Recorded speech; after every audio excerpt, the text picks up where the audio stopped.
Ayan, mega love shout out sa magandang araw. Isang magandang umaga po sa ating lahat. Ayan, kape-kape muna guys. Ano po, at kumusta na ang pakiramdam ng ating mga minamahal na viewers? Okay na ba kayo?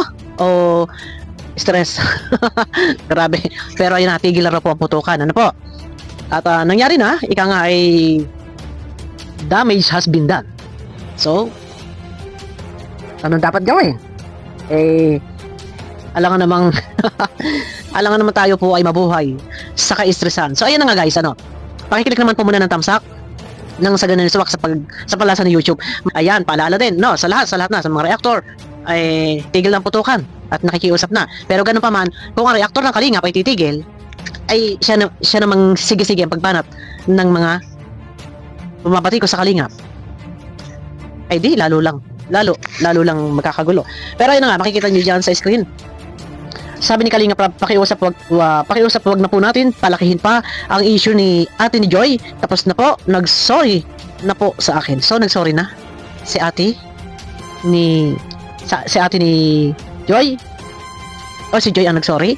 Correct. Sige na, ito naman ini-address naman to sa ate Ulitin, pakiusap wag na po natin palakihin pa ang issue sa ate ni Joy. Tapos na po, nag-sorry na po sa akin. At wag na po natin idamay si Joy dahil hindi niya rin inaasahan yun. So, ibig sabihin, hindi rin po alam ito ni Joy. Hindi niya inaasahan yan na ganun yung mangyayari. Na gaganunin. Na ganun yung gagawin ni Ate Rhea. Ayan, hindi rin niya po inaasahan yun. Pakiusap lang po, maraming salamat po. So, stop na. So, tigil ng putukan. Tigil ng putukan. So, ako naman, ang aking mga nagawang reaksyon ay mas pinili kong magbigay lang ng aking mga opinion na dapat hindi ganun. Dapat ganyan, dapat dinaan sa maayos na pakiusap or masisinan or pinuntahan na lang sa bahay, ganun. Kasi kung sa nagkarapatan, yes, lahat tayo may karapatan po magsalita. Paglilinaw po sa lahat. Lahat po tayo ay may karapatan. Ang karapatan natin na sa gusto nating mangyari, iyon ay alam natin sa ikabubuti ng ating mga pakiramdam. Yan, sa gusto sa ayaw ay walang magagawa. Ang iba, kung hindi irerespeto at igalang, sila si nanay Melda at si Rhea ay may karapatan naman sila. Yes, hindi po talaga mawawala yan ang karapatan na yan na sila ay magsalita. Normal po iyan. Malang sabi ko nga, sana ay kinausap si Kalingap Rob ng masinsinan. Iyon lang naman ang tamang paraan para hindi masalawsaw. Di ba? Para hindi masalawsaw yung kanilang karapatan. Di ba? Idinaan sa tamang proseso. Paano ba yon? Di ba? Yung kausapin mong masinsinan. Nandiyan naman din sila sa Bicol. Ano ba naman yun? Puntahan nila Kuya Andy. Mahirap po ba yun? Hindi kasi yung magwawalwal tayo sa comment section, comment ng kung ano-ano. So yung karapatan mo, hindi po pwedeng dadaanin sa dahas. Yun. Ito yung akin lang. Alam niyo naman guys, kung paano talaga, kung sila pinagmalasang ito. Kaya itong aking mga opinion dito, ito ay advice po. Yun, hindi kasi tayo po pwede walwal tayo sa comment section, comment na kung ano-ano. Tapos kasi ang mangyayari kasi diyan bandang huli kasi magiging masama. Kahit sabihin mo na nandoon na, ito yung katotohanan, nangangatwiran ka pa. Hindi ka doon kadali na mapapaniwala natin yung viewers kapag umiral na sa kanila yung galit. 'Di ba? At saka yung kahit yun nga sabi ko, kahit tama ka, kahit anong gawin mo paliwanag, mahirap po na paniniwalaan. Sa laki ng Kalingap community, sa sobrang laki, hindi po natin lahat yan kayang i-please na sila ay maniwala sa'yo, i-cheer up ka, go, o laban lang, ganyan. O sige, birahin mo. No, hindi tayo i-cheer up. Sa laki ng Kalingap community. Ang kalalabasan po nito, dahil po ang Kalingap talaga is nakatulong. Ito po, paglilinaw po, hindi po yan talaga hinihingi. Hindi sila humihingi ng anumang kapalit. Dahil ang Kalingap po ay kita na nakatulong. So, ang viewers talaga, mas yakap talaga yung Kalingap. Yun yung dapat pinag-isipan ni Ate Rhea ng maraming beses.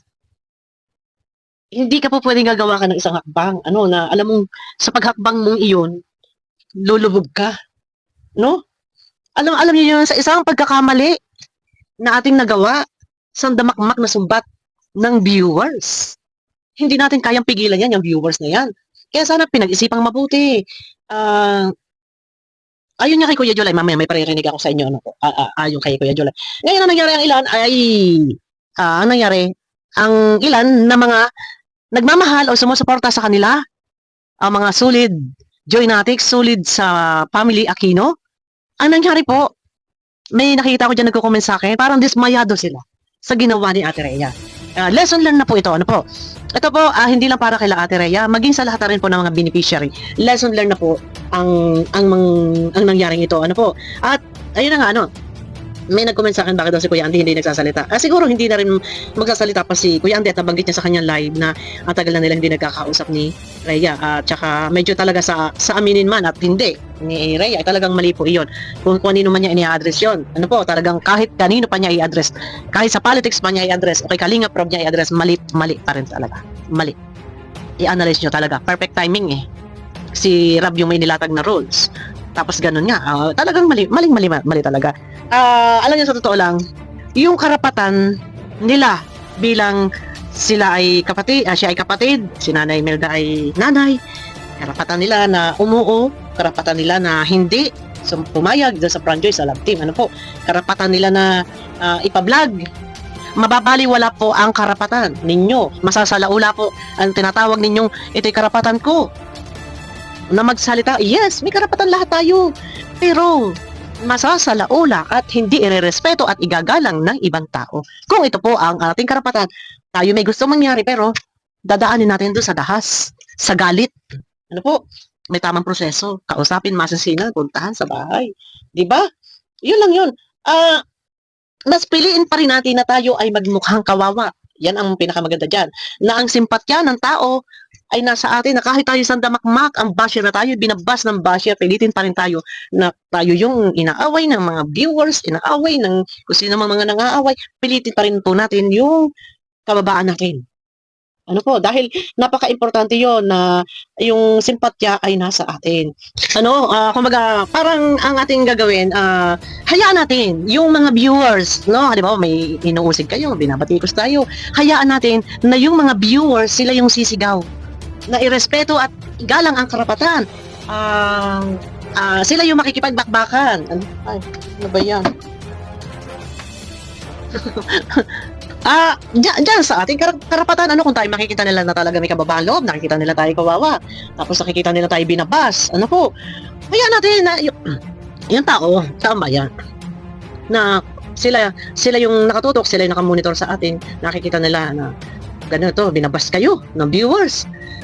May umuusig sa inyo, inuusig kayo ng viewers, o ano pa man yung mga gusto nyo mangyari. Hayaan natin na ang viewers ang sumigaw. Sila yung makipaglaban. Igalang at irespeto ang karapatan. Yung mga gano'n para tayong nasa EDSA. Di ba? Yun yung gano'n yun. Kasi nga sabi ko sa inyo, pagdadaanan natin sa dahas, ang ating pagsisiwalat o ang ating paglalabas ng kung ano pa mang ating mga nararamdaman, ay hindi po yan makabuti, hindi makadulot ng ginhawa. At wag na wag po tayo sasali sa mga kung may laban yung iba, laban ng iba. Manahimik lang po tayo dahil isang pagkakamali nyo. Sabi ko nga sa inyo, hindi sa manunumbat, hindi sa humihingi ng anumang kapalit. O yung tinatawag na utang na loob, hindi po. Yung kalingap, hindi. Ang gawin po natin, bagkus sana tayo magpapasalamat at yung kababaan loob. Huwag na sumali sa mga ka-issuehan. Yan lang po ang akin. Si Joy, kung gusto rin naman ni Joy ng love team, nasa sa kanya naman yun. Kung ayaw ni Joy, pwede naman siya magsalita na ayaw ko.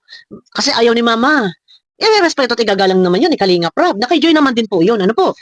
Kung gusto talaga ni Joy, tinanong naman siya. Sasabihin ng iba, makakatanggi ba yan? Makakatanggi. Pero, sabi ko nga, na kay Joy pa rin yun. Kung talagang ayaw niya at gusto niya sundin yung mama niya, yun naman ay respeto at igagalang. Ni Kalinga Prab. Ganun lang kasimple yun. Piliin natin na tayo ay huwag masiripan, huwag mabutasan dahil paulit-ulit ko sinasabi, hindi hihingi ng anumang kapalit ng utang na loob. Ang magiging kalaman niyo versus Kalingap viewers ang mangyayari. Ang kalaban nyo ay Kalingap viewers. Kasi bakit? Nagpakita ka kasi ng isang mali na doon, itutuloy ang love team na kahit walang consent ng parents.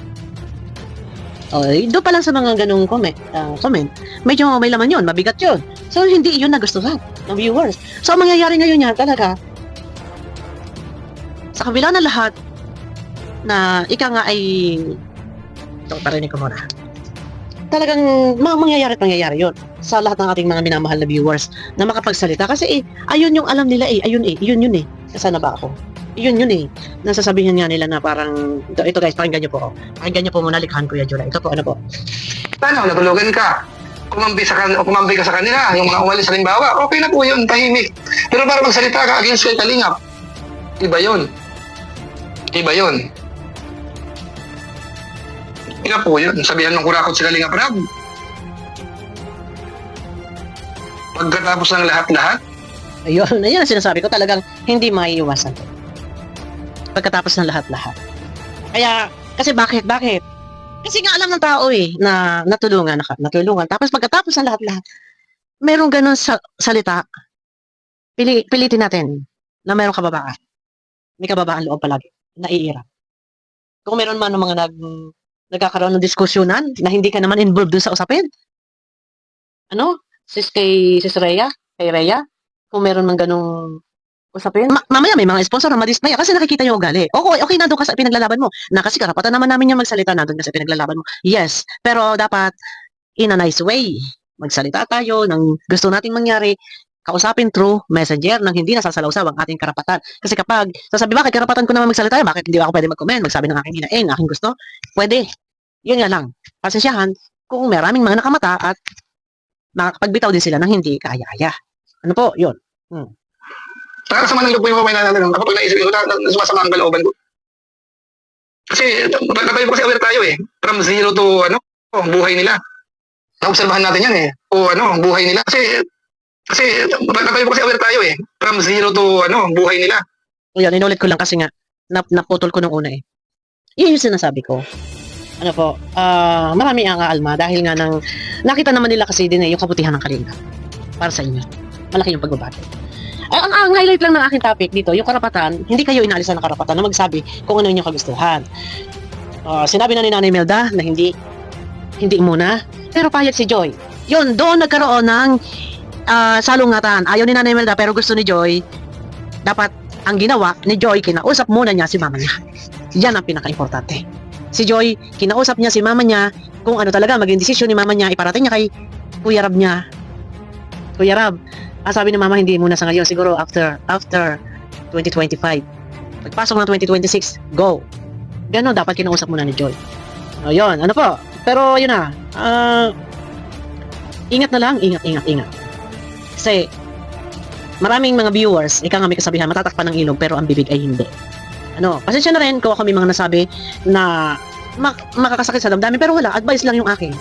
Advice lang ang mga sinabi ko na dapat ganito, dapat ganun, hindi dapat ganyan, hindi dapat ganun. Wala naman ako sinabi dito na kung ano pa mang panunumbat, wala, advice lang. Ano po? Kasi syempre, ang laki ng damage eh. Sila Kang Yu din may mga post. Naobserbahan natin yan eh. Mali. Nakita natin ugat. Sila Kang Yu din, marami may mga post na din. Nandiyan na nanunumbat din na para daw kala mo daw samantalang nabago daw yung buhay. Ayun yung sinasabi ko. Naglalabasan yung mga damdamin ng viewers. So malaking damage to. Unang-una po yung damage nito sa lahat ng mga viewers, supporters, ibang mga Joynatics na nandyan. Nasaktan din yung mga ibang mga reactor. And syempre, si Kuya Bal may post. Si Kuya Bal, nabasa nyo yun. Hindi ko alam kung pwede reaksyonan yun. Kasi nga, since Spyro na, tigil po to ka na, nakikiusap si Kalinga Prab. Last ko naman na po ito. At wala naman akong panunungayaw dito laban kay Ate Rhea. Ito ay mga advice ko lang, ano po. So, si Kuya Bal nga, nag-post na. Kung sa kabilang nga ng lahat nga, na, di ba, yun nga yung sinasabi ni Kuya July, from zero to high, hindi maiiwasan talaga. Alam ng tao, nakamonitor yung viewers, simula noon hanggang ngayon. So talaga, pagka nakitaan kayo na isang konting mali, viewers talaga ang kalaban niyo. Ang viewers kasi talaga, real token niya, wala sinasanto yan. Alam nila kung ano yung tama at mali. Pag tama ka talaga, i-cheer up ka pa, pero pag mali ka, i-real to ka. Ganyan po talaga. So, pinasok mo yan, lusutan mo, so, mag-sorry na lang. So, nag-sorry na daw, ayon dyan sa comment ni Kalinga Prab. Ganun pa man, ay nandito na ito guys, magsisihan man na huli na ang lahat. So, lesson learned. Yan. Bawal na, wag na palakihin. Okay, susunod po tayo dyan na hindi na po natin palalakihin pa. Stop topic tayo, no? Pero kung meron pang mga iba pang mga usapin pa, pwede naman na natin i-topic. Bigay tayo ng mga opinion. Ano po? Titigil ang mga reaktor, pero ang mga anti-kalingap ay ngak-ngak patuloy ang pangungusig sa kalingap. So paano po? Kung meron po isang halimbawa na dumidepensa, nasa walang tigil na kangangak ng iba, ng mga anti-kalingap, at meron po nang nagpapaliwanag, kagaya po ni Sir TVPH, na sa ngayon talagang nakikipaglaban po sa kalaban, ay bawal na rin ba na imulat ang katotohanan? Ay, ako, Diyos ko, grabe na ito, grabe na po, Ayan na guys, pakiclick ng thumbs up, abangan nyo ako sa aking next video, love na po, at tigil po ka na, at nakikiusap sa Kalingap, stop na daw po, ayun na lang, para magpapasko kasi, para hayay ang buhay, normal, nangyayari yung mga ganyan, ika nga hindi ko kasi alam hindi ko kasi ako kunti kasi yung friend ko Eto guys, i-explain ko pala sa inyo ito. Kung paano po, yung sinasabi po ni Rhea, teka, nakakunti lang naman daw po yung friends niya, bakit nga daw po lumabas, bakit daw po nakita pa? Ito po, pakikita ko po sa inyo. Sa ating messenger po, kung pupunta po kayo sa ating messenger, di ba, ito po, sa ibabaw po ng ating messenger, may mga pangalan, may mga picture ng ating mga nakaka-chat. Ayan po, wait lang ha. Punta ako sa messenger ko. Para maipakita ko sa inyo kung paano nakita. Ako, naka-off pa lang ito. Kung paano nakita yung my day ni Ate Rhea. Ito po yun. Papakita ko na nandito na. Di ba nasa messenger kayo, may nakikita kayo mga profile pic, tapos may mga green, naka-green light. Yung ibabaw ng kanilang mga ulo, ayan po, may makikita po kayo dyan. My day nila yan. Sa story, yun. Ito po yung kanilang mga my day, yung mga story, ayan po, may mga post po sila sa kanilang my day. Na kahit hindi ka na po pumunta sa Facebook account, mismo sa messenger pa lang po, sa uluhan ng mga profile pic na to, pag i-swipe nyo ng ganon, i-swipe nyo, sa uluhan po nila, nandiyan po yung my day. Kaya kahit hindi niyo na rin naman po siya friend, pero nakachat nyo na, nag-a-appear po dito yung kanilang mga profile, kasi friend nyo, kasi naka-convo nyo na sila sa kanilang messenger. So dito, makikita nyo ng profile, may mga naka-green light. Sa kanilang ulo na, nandyan po yung kanilang my day. Kahit hindi nyo po friend, pero sila po yung nakachat nyo na sa messenger nyo, mag-a-appear pa rin po dito yung mga profile, kung sino po yung mga nakakausap nyo. I-swipe nyo lang ng ganun, lalabas yan, madami. Na andun, i-check nyo po sa ngayon, i-check nyo po yung inyong messenger. Ano nyo lang, i-green light nyo lang. I-on nyo yung green light, kasi ako nag-off ng green light Kasi, ayan. Para makikita nyo po, Ayan, i-swipe nyo lang po ng ganun, ayun ayan. Isa-swipe niyo po ng ganun. Ayun, ang dami nila. May mga my day. May mga nakasulat doon. Ayun, gumagalaw pa ngayon. Hindi ko pwede i-zoom kasi makikita yung kanilang mga profile kung sino sila. Ayan, punta kayo sa messenger. Diyan siguro nakita yung kay Rhea. Yung kanyang my day, nakita dito. Tapos nung ni-click na yon, ayan na po, nakita na po doon. Ayan na po, nakita na. Ganun lang po yun. Nang i-click po, nang i-click, yun, profile, ayun may my day, nandyan. So dyan nakita yung kay Rhea, nakasulat doon, puro ka na naman, dami mo na namang rules, kurakot. Dyan po yung nakikita. Kaya kahit hindi po ninyo friend si Rhea, kung yun po yung nakita nyo doon sa my day niya, automatic na po yun, kahit hindi friend. Makikita nyo po doon sa uluhan na profile sa messenger. Nandun po yung mga my day. Yung his story, yan. Ayun na, abangan nyo ako sa aking next video guys. Mega love shoutout po sa inyo lahat, pakiclick naman po ng thumbs up. Si Spire na po, tigil putukan.